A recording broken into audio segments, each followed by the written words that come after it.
বিচারপতি আবু সায়েম তার আত্মজীবনীতে লিখেছেন, জিয়াউর রহমান তাকে অস্ত্রের মুখে পদত্যাগপত্রে স্বাক্ষর করতে বাধ্য করেছিলেন। এমন একটি দাবি সামাজিক যোগাযোগ মাধ্যমে ব্যাপকভাবে ছড়িয়ে পড়েছে। দাবিটি ঘিরে তৈরি হয়েছে নানা আলোচনা ও বিভ্রান্তি। চলুন জেনে নেওয়া যাক এই ভাইরাল দাবির পেছনের আসল সত্য। বিস্তারিত থাকছে আমাদের প্রতিবেদক রাফিদ হাসানের প্রতিবেদনে।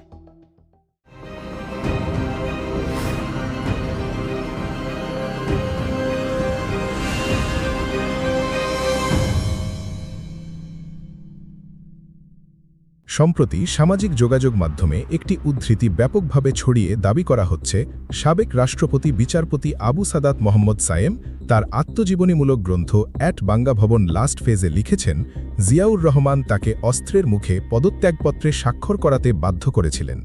এই দাবিটি বিভিন্ন সামাজিক যোগাযোগ মাধ্যম, রাজনৈতিক ব্যক্তিত্ব এবং একাধিক সংবাদ মাধ্যমের সূত্রেও ছড়িয়ে পড়ে। তবে ফ্যাক্ট চেক ও অনুসন্ধানে জানা গেছে দাবিটি সম্পূর্ণ ভুয়া।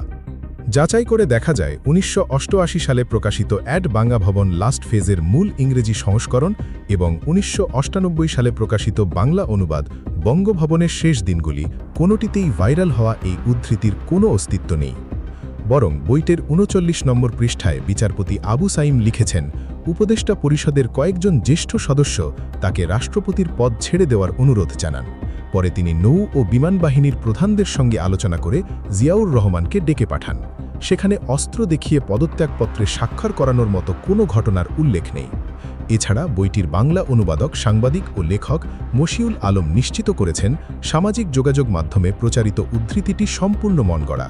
একই সিদ্ধান্তে পৌঁছেছে আন্তর্জাতিক সংবাদ মাধ্যম এএফপি ফ্যাক্ট চেক, যারা বইটির ইংরেজি ও বাংলা উভয় সংস্করণ পর্যালোচনা করে তথ্য নয়, অপতথ্যও ভাইরাল হয়।